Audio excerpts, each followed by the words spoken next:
Jangan lupa untuk di subrek lur. Assalamualaikum warahmatullahi wabarakatuh. Kembali lagi bersama saya di channel Besa Motor YouTube ya. Jadi pada kesempatan kali ini di sini saya ingin memberikan tips cara pemasangan ring piston pada semua sepeda motor ya, khususnya 4 tak ya. Jadi yang mana pada kali ini di sini ada piston Tiger Persis 75 ya, yang dimasukkan ke sepeda motor GL. Nah, jadi pada kesempatan kali ini mumpung sepi ya, bengkel ya lagi nggak kalah banyak harapan ya. Biasa saya ngeploknya malam, kali ini agak siang-siang saya ngeplok ya. Saya ucapkan juga selamat pagi, siang, sore, dan malam. Saya ucapkan juga terima kasih kepada kawan-kawan yang sudah menonton video ini. Jangan lupa tekan tombol subscribe dan nyalakan notifikasinya agar saya semakin semangat membuat video-video tutorial selanjutnya. Jadi sebelum kita lanjut ke pemasangan itu, kita bahas tentang ring piston. Oke. Ring piston itu terjadi atau dibagi menjadi 3 bagian. Yang pertama ada ring oli, baru ring kompresi 1 dan ring kompresi 2. Jadi untuk mengetahui ring kompresi 1 dan ring kompresi 2, kita melihat dari warnanya. Ring kompresi 1 yang mana warnanya sedikit lebih terang ketimbang dengan ring kompresi 2. Ring kompresi 2 itu warnanya lebih gelap ya. Ini yang di sebelah kanan saya ini adalah ring kompresi 2, dan yang di sebelah kiri saya ini adalah ring kompresi 1. Lalu selain dari warna, apa saja yang membedakannya? Ketajamannya. Kalau ring kompresi 1 dia sedikit lebih tumpul. Begitu pula sebaliknya dengan ring kompresi 2, dia sedikit lebih tajam ya. Sisi sampingnya ini lebih tajam. Oke. Baru ring oli itu ada 3 bagian juga. Yang pertama ring cacing, seperti ini dia ya, ring cacing. Yang kedua ring tipis, baru yang ketiga ring tipis juga. Ring tipis ada 2 ya, ring tipis oli namanya. Kami di sini mengatakan ring tipis oli. Oke. Jadi langkah pertama dalam pemasangan ring piston, kita pasang dulu yang namanya ring oli. Oke. Tapi sebelum itu kita perhatikan dulu, di piston ini ada lubang-lubang oli ya. Jadi yang mana lubang-lubang oli ini ya sebagai alat pembantu untuk pelumasan di bagian blok ya, atau di bagian piston gitu, agar tidak cepat baret dan tidak murah panas gitu. Jadi langkah pertama itu kita pasang dulu ring cacingnya, kita masukkan di sini. Kalau saya pribadi ya alhamdulillah selama saya terjun di dunia otomotif atau buka bengkel gitu ya, saya dengan menggunakan metode ini alhamdulillah belum ada ngulas sih masalah ngebul atau berasap segala macam gitu ya. Jadi langkah pertama itu saya pasang dulu ring oli di bagian pen ini. Enggak meski harus ini sudut sini, sudut ini, sudut ini, sudut ini, sudut ini, enggak.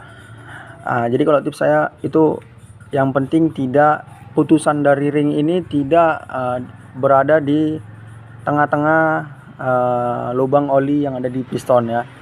Jadi saya itu seperti ini gini. Ini ya. Saya pasang dulu ring olinya. Baru lanjut pemasangan ring oli tipis 1 ya. Yang 1. Oke. Kita bersihkan dulu, baru kita pasang di bagian bawah dulu. Jadi mengingat putusannya di bagian ini, kita pasang di sebelah sini. Di atas pen piston juga bisa, atau di sagak samping pen pistonnya juga bisa. Yang penting tidak tersentuh dengan atau putusan itu tidak berada di tengah-tengah lubang oli tersebut. Gitu. Jadi kita pasang dulu sini, ini pas tidak berada di tengah-tengah lubang oli. Saya pasang dulu ini ya, ring tipis 1-nya ya. Pasang dulu di bagian bawah. Karena lebih mudah.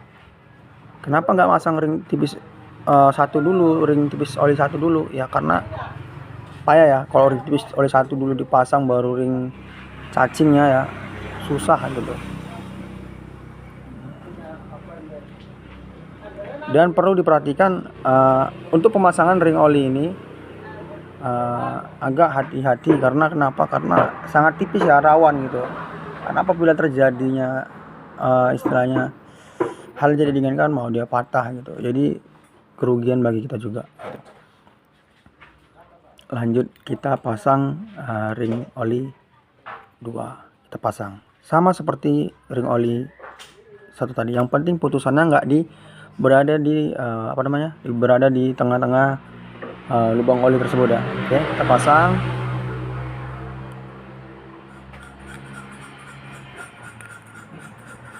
Sudah kita pasang, baru masuk kita ring kompresi 2 yang mana permukaannya tadi lebih tajam dan warnanya lebih sedikit gelap atau lebih pekat gelapnya. Jadi cara masangnya gimana? Kalau saya pribadi nggak harus mentok gini. Ini posisi klep in, ini posisi klep X, baru ini di sini, harus ini di sini, tidak. Jadi lagi-lagi sama seperti ini. Seperti pemasangan ring oli tadi. Ini kan ada putusan ring oli ya. Ring oli tipis 1 di bagian sini. Jadi saya pasangnya di bagian sini.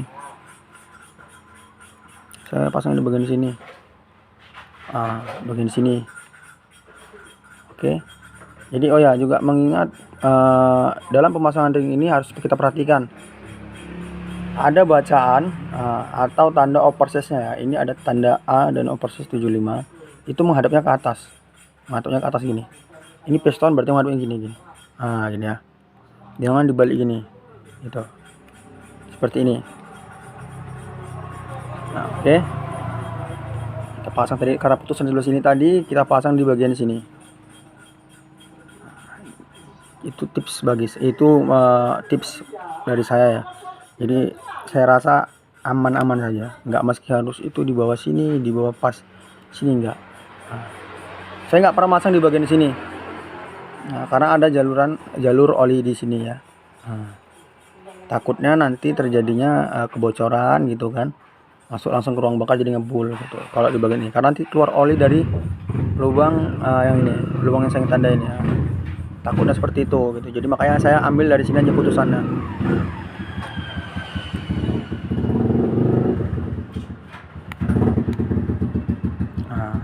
Baru lanjut kita pemasangan ring kompresi 1. Jadi yang mana ring kompresi 1 sama seperti ring kompresi 2 tadi ya. Ada juga tandanya. Tanda baca A dan angka 75, persis 75 ya. Karena di sini putusannya, ini nampak ya. Putusannya saya nggak pasang di sini, melainkan saya silang. Kalau ini di sini berarti saya pasang di sini. Karena putusan ring oli ini ibaratkan pintu masuk lah ya, untuk menuju ke ruang bakar gitu ya. Oke. Jangan sampai oli itu masuk ke ruang bakar gitu. Jadi gini, taubanya gini. Putusan ini bagaikan pintu. Kenapa saya katakan bagaikan pintu? Jadi ketika nanti oli masuk, lolos dari ring oli, lalu masuk dari ring kompresi 2 dari sini. Otomatis kan gini. Otomatis kan nanti gunanya dari ring kompresi 2 ini untuk membersihkan atau membilas oli-oli yang tersisa di bagian ring ini ya. Jadi nanti dibilas dengan oli tersebut, dengan ring tersebut itu. Makanya kenapa permukaan lebih tajam, itulah fungsinya gitu. Ketika dia masuk ke sini nanti belum sempat menemukan titik di mana putusan ring tersebut, dia sudah kena bilas. Makanya harus alangkah baiknya disilang. Jika putusan ring kompresi 2 di sini, maka ring kompresi 1 di sini lebih baik disilang. Jangan terlalu dekat jaraknya untuk menjaga kebocoran ring piston di sepeda motor. Baik, mungkin sekian tips dari saya, semoga bermanfaat ya. Jika video ini bermanfaat, tolong bantu saya untuk subscribe, di like, di share sebanyak-banyaknya agar saya semakin semangat membuat video-video tutorial selanjutnya. Saya ucapkan Ribuan terima kasih. Selamat pagi, siang, sore, dan malam. Salam Besa Motor, salam kuku hitam. Assalamualaikum warahmatullahi wabarakatuh.